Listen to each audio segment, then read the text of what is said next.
Hey everybody, Charlie Dobbins again here for the next group coaching call. And this one we're going to talk about what multifamily sponsors should do and what they should not do. Now, here's the reason why I think this is a very good topic for us to discuss for this group coaching call. Because many of you feel as though the only thing you have to do is go out there and find a property, get it under contract, and buy it. It's as simple as that. Well, what you have to understand is that you are building a business. That's the number one thing you're doing, is you're building a business. And so in order for those 3 steps I just mentioned to work perfectly, you need to have customers. You need to have people ready to invest with you when you finally find that deal and you have that deal ready to go. So the deal is the product that your business is selling, and the customers, your investors, are the people looking to buy your product. So you've got to work on both sides of the equation in order to make this thing work. So I'm going to show you what you need to be doing on a regular basis, building up your customer database while you're out there looking for deals. And many times, many new investors are only doing one side of the equation. They're only going out there and looking for properties. They're not looking for investors. You have to be doing both sides of the equation at all times. So what I want to show you first are some of the tools that you need to be taking advantage of in order to start to cultivate your customers through the process. Okay, but before we get started, as I always do, let me just make the notice that I'm a lawyer. I'm not your lawyer. Get a lawyer. So what should multifamily sponsors, what should they do and what should they not do? I'm going to start by showing you something that one of my clients does, and then something that a person who is not one of my clients does. So here we go. Okay, let's take a look at this here. This is a multifamily investment trend report. This happens to be just for the spring 2016. Look who puts it on. It is Alex Chandan. It's just a company that does educates people as to what's going on in the multifamily world. Now, here's what you need to understand. I mean, it explains everything. Can you imagine what it would be like if you took this type of information and did it yourself and put your company's name on it so that you could start to use this thing to educate your investors as to why multifamily is good? You see, that's what a lot of people don't seem to understand. They think they're just going to walk up to a potential customer or a potential investor and say, hey, invest in my multifamily deal. Well, this guy may never even thought about investing in multifamily prior to this point. He doesn't know anything about it as an investment, why it's good, why it's bad, what are the risks, what are the pros, what are the cons. You have done nothing to lay the groundwork.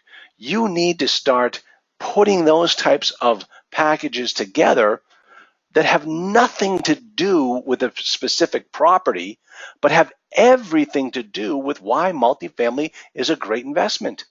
If you start laying the groundwork now for that type of discussion, then you're going to be in great shape when it comes to finding people ready to invest in your deal. So here is one particular national report that you can go out there and grab and use some of the information on here to help educate your group. All right, where else would you go for this information? Marcus and Millichap. If you have not signed up for the Marcus and Millichap annual webinar on multifamily investing, you are not in this business. That webinar that they put on once a year, and then they do it every quarter, but the annual one that they do is so good that everyone in the industry listens to it. And you've got to have it. You've got to go on the resources section or the research section of the Marcus and Millichap website, log yourself in, give them your email, tell them you want to be notified of when the webinar happens, and then you'll get the information. And I believe that past webinars are recorded and posted on the Marcus and Millichap website. Now, keep in mind, the problem I've always had with Marcus and Millichap is to find that particular recording, you got to know where you're looking on their webpage. They don't make it easy. So get on there today, go and find that particular webcast and use that information. It is gold. Now just remember, every brokerage house has this type of information. They all have research reports that you can tap into. Red Brick Capital, even Fannie Mae, the government agencies provide all of this data.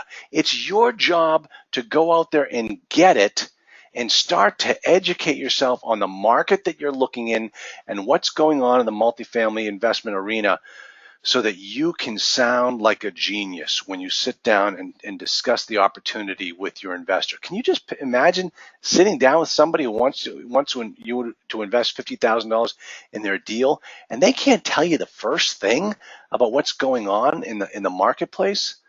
I mean, you're going to see how when I latch on to this multifamily information, I use it to analyze other people's property packages and what they're trying to sell you. And you're going to see that in just a moment when I show you what you're not supposed to do for the multifamily syndication. Okay, so this is an example of just one. We pull this one off, and it's a great one. You can all take a look at it. I will post it on the, you'll all have access to it. You can all take a look at it. And let me tell you, this is just one of them. Yardi Matrix. Go to Yardi Matrix. I don't know when you're listening to this particular recording, but coming up will be a national Yardi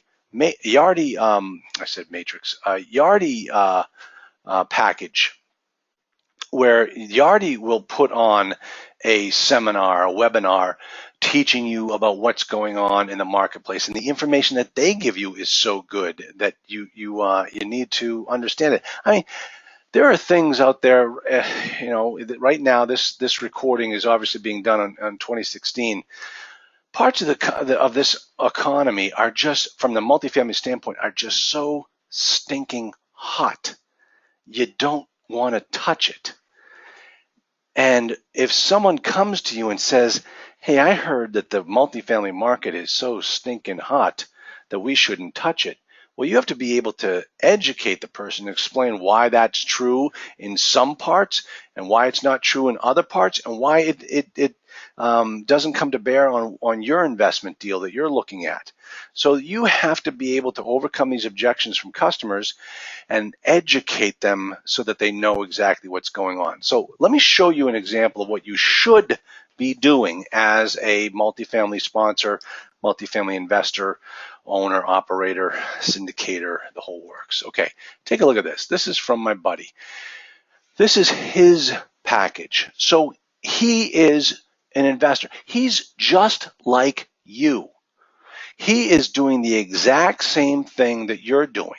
He's out there every day looking for deals. At the same time, he's out there cultivating his market, cultivating his customers, and giving them some meat on the bones. What a great testimonial. What a great third-party collateral piece here that he's put together that he can present to potential investors, that talks about his company, talks about him, and talks about what's going on in the marketplace.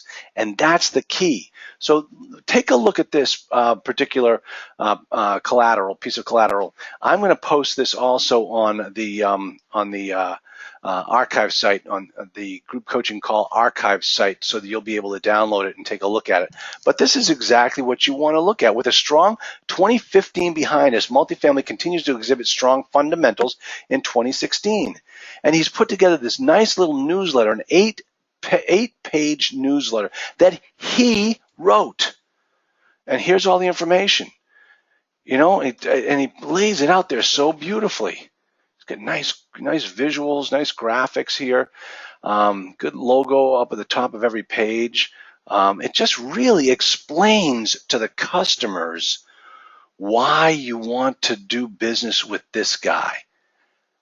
Do you have something like this? Does your company have something like this, so that when you go to educate investors, you can just hand them over this information? Look how nice and how well put together this is. It's fantastic. It is great stuff. And this guy is going to do well. There it is, summary. Talks about who he is, how to get a hold of you. Just really great material that you are going to need to do in order to make this thing happen, okay? So that's what every one of you should be doing. And it's very simple. When you go out to the marketplace and you find third-party companies who do this type of research for a living, you can, I'm not telling you to plagiarize, but we all know how it works in today's digital age. But you can grab this information and you can create your own third-party report that you can give to potential investors. Everybody on your mailing list should get this handout. You can do it quarterly, you can do it annually, but you just want to constantly stay in touch with your customers, letting them know how smart you are in the multifamily arena. All right? So this is what everyone should be doing. Let me show you an example of something that you should not be doing. And if any one of my clients ever showed up and showed me this next piece of material, I would be scratching my head like thinking, are you kidding me? Why did you do this? You obviously haven't listened to a word I've said. And let me show you what it is. I got this particular property package. It was an offering, or an initial offering as he called it.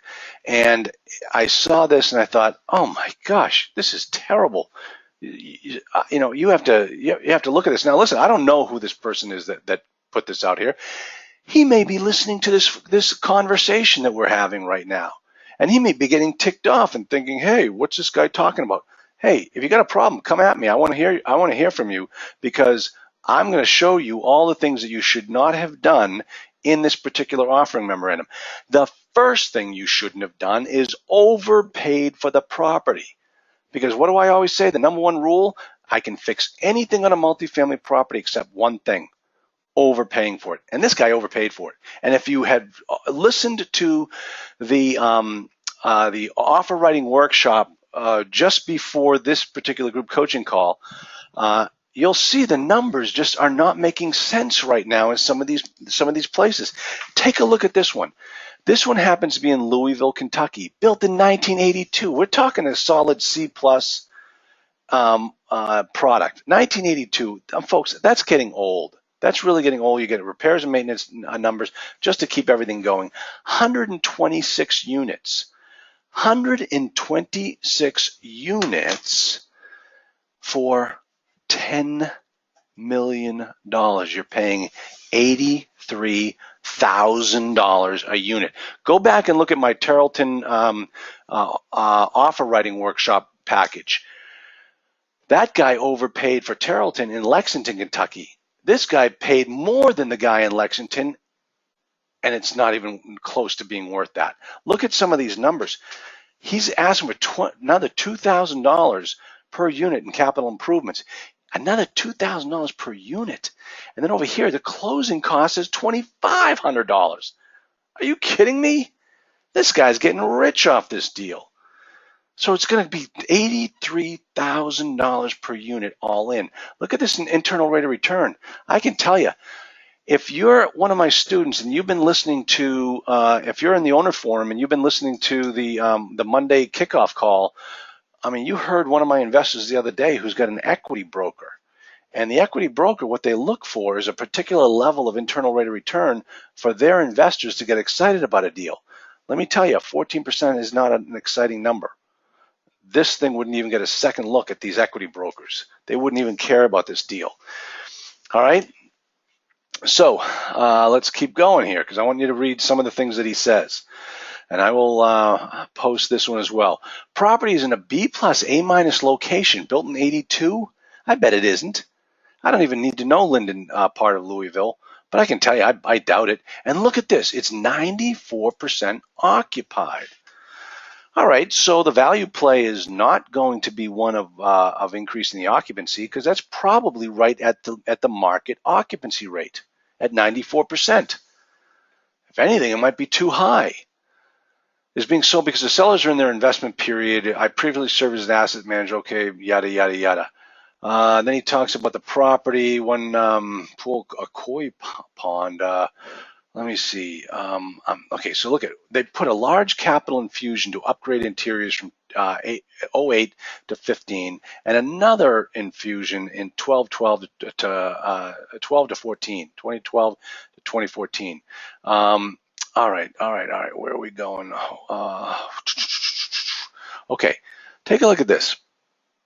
The opportunity is to acquire an underperforming asset. Well, why is it underperforming if you're at 94% occupancy? What else? What could you possibly see in here that you have as a value play? I know he's going to tell me that the rents are too low. Well, that's just a knee-jerk response. That's what has to happen. But that explains why the occupancy is so high at 94%. Remember, this is an 82 construction. It's an older property. Property has been fully renovated, both on the exterior and in interior. Well, if it's been fully renovated, why are we capitalizing an additional $2,000 per unit? $2,000 per unit is pretty steep. That's going to put a lot. I mean, you can go in there and turn every single unit for $2,000 with new carpet and paint, and you know that.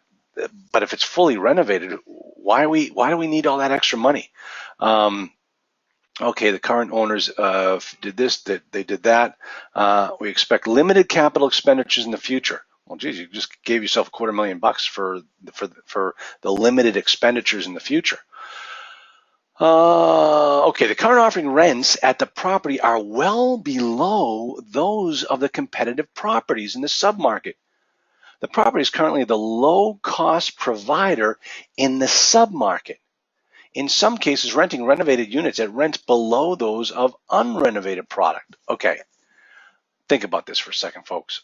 There's a reason why it's 94% occupied, and they just explained it right here. The rents are too low.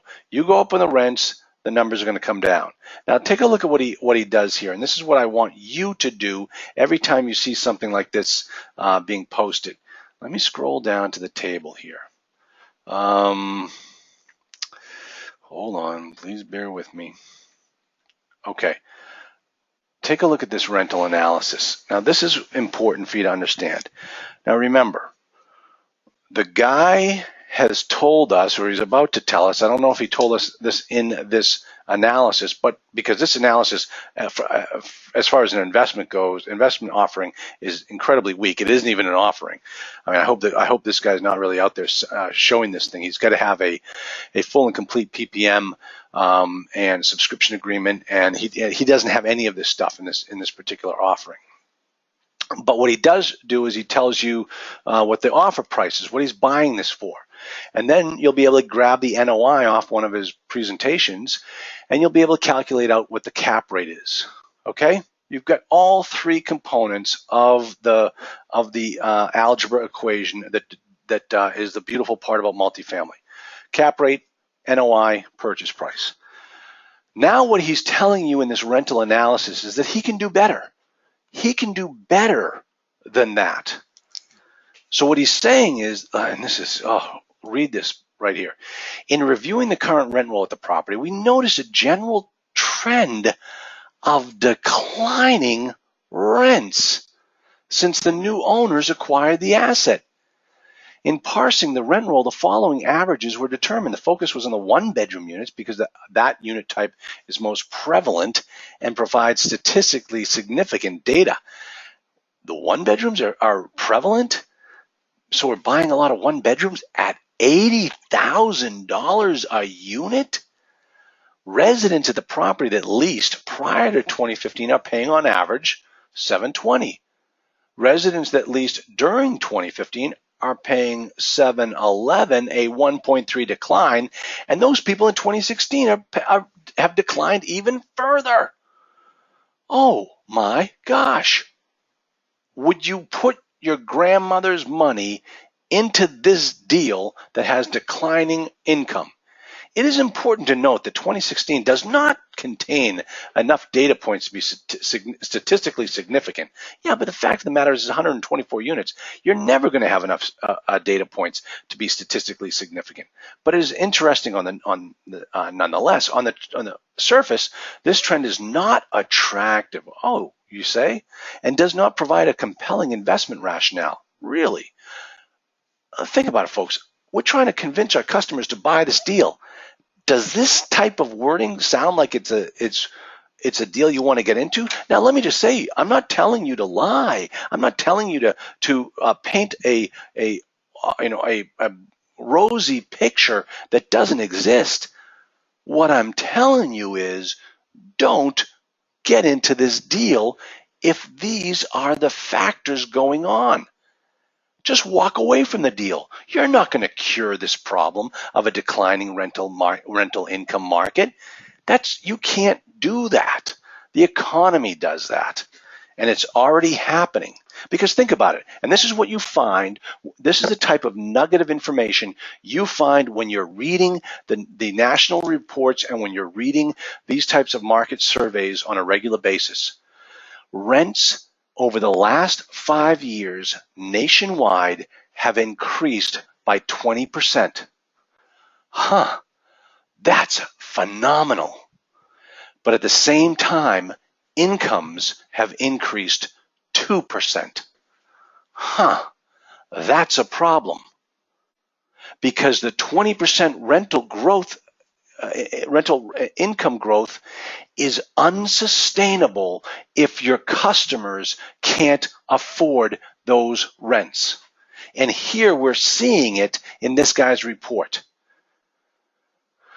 So I think the guys are already overpaying for the property, because what you're going to do here is, then he goes on, he uses, I can keep going. I'm almost feeling bad for this guy. If he was my client, I would have told him, let's get out of this deal.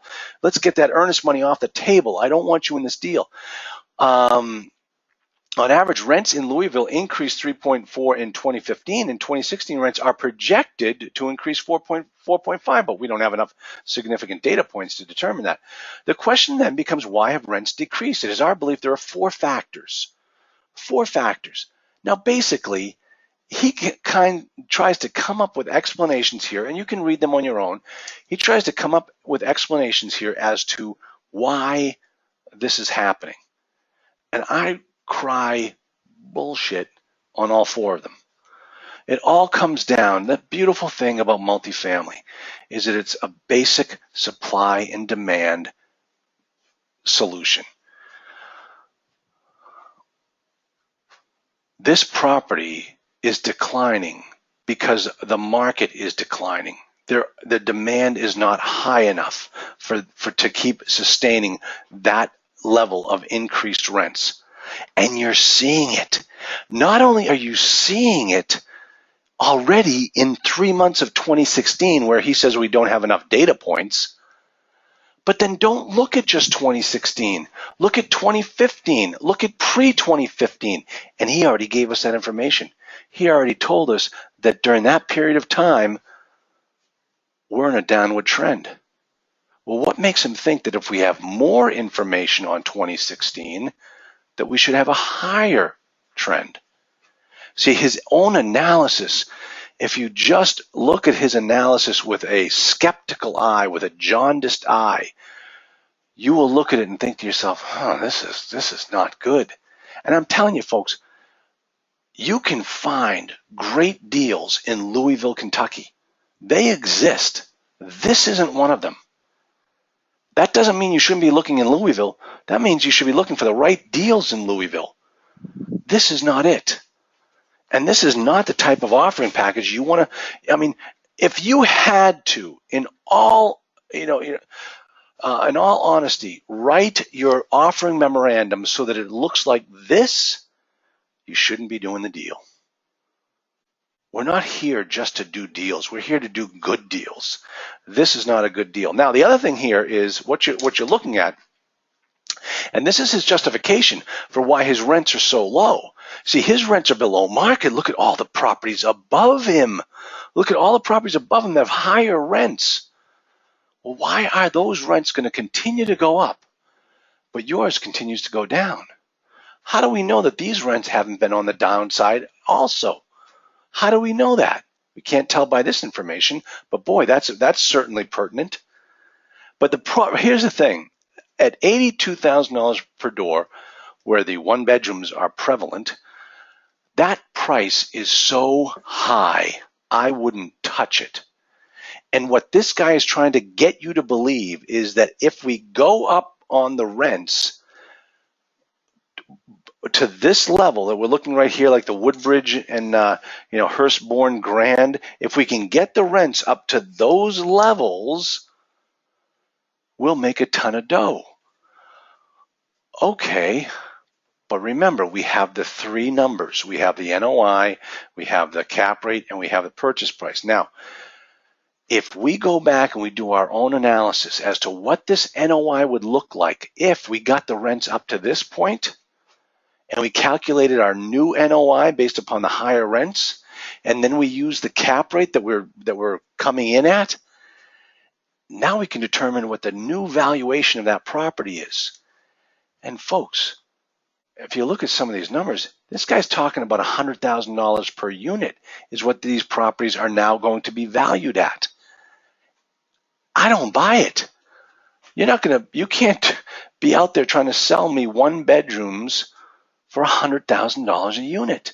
It just doesn't pass the sniff test. So just think about it. That's why multifamily is I get it. It's my most favorite form of business because it makes so much sense. There's logic behind it. And if you use these numbers and you're able to go back and tell the story, you can figure out, pal, this doesn't make any sense. You can't do this. So, yeah, let's see. Let me just scroll through here, see if there's anything else. Limited new supply. Well, that's still 1,700 and 1,200. That's a pretty good expansion. Let me see. What else can you tell me about this property? Oh, that's it, because none of these pages came through. Yeah, I went through this and I couldn't find. Here's his exit analysis. Yeah. Oh, this represents approximately a 1.6% compound annual growth rate over the projected 8-year hold. That's just not good. These guys, I know my investors want to see better than that. And it's Louisville. Louisville's a secondary market.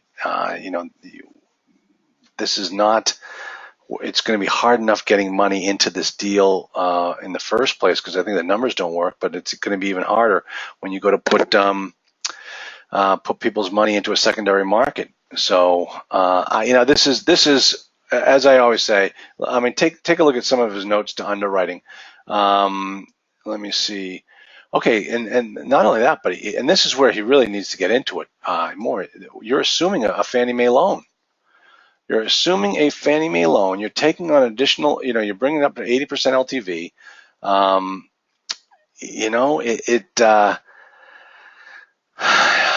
They're using the supplemental loan to bring it up 1.2 to bring it up to 80% LTV. I'd like to see the terms on the assumption. What's the current? Well, he already give you that 6.5. Geez, it just doesn't make sense. 6.5. Let me see if we did. He's acquisition. But he said it was at $82,000 a door times. I could get more into this right now, but I don't want to drag all of you down into this discussion. But there's a lot of information that you really need to dig into here on the assumption. Limited market rent growth, 3% annually first 3 years and 2% thereafter. I'm sorry. How can he make that assumption? After he's looked at the last 3 years and it's declining, why all of a sudden is it going to start to go up? I mean, folks, this is the type of mentality that took place in 2007 and 2008. And let me just tell you, you want to know how I know that? Because I was the guy doing it. Don't make the same mistakes I did. That's why you're my clients. You're learning a lot from me and the mistakes that I've made. Don't make this mistake. If everything is on a downward trend in this particular marketplace, don't think for some reason because you go in there and buy a property, everything's going to be on the upswing. Just don't do it. All right. Yeah, no, I just don't see how this one's a good one. So this is the example I wanted to give all of you of what not to do when trying to get your investors to put money with you. You want to do it step by step, logically, tell them what's going on with the marketplace, tell them why multifamily is good, educate them wisely and with sound and sage advice, and then don't try to stick them into a deal like this, because you'll lose every single time. Okay? All right, that's it. I get a little worked up on these when I see stuff like this, because I just want to reach through the computer and stop this guy. Don't do it. Don't do it. So that's my advice to all of my students. If I ever see any of you bringing this to me like this, I'll fire you as my client. This is not the way we want to be doing deals. This deal would not have been able to pass the cash flow analyzer. I can guarantee you of that. So thanks, everybody. If you have any questions, you know how to get a hold of me. And until next time, this is Charles Dobbins signing off. Talk to y'all later. Thanks, everybody.